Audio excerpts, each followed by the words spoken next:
DiPelabuhan Nusantara Kota Parepare, Sulawesi Selatan malam ini diprediksi menjadi akhir dari puncak arus mudik pada musim libur Natal dan Tahun Baru di Pelabuhan Nusantara.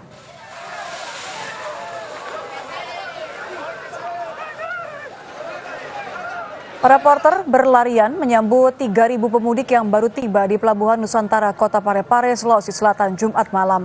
Para pemudik yang datang dari Malaysia dan Kalimantan tiba menumpangi 2 kapal pelni.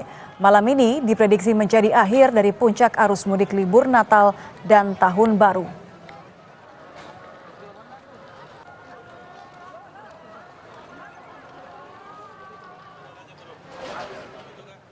Demikianlah informasi di Kompas Malam. Saya Nitya Anissa. Terima kasih. Sampai jumpa.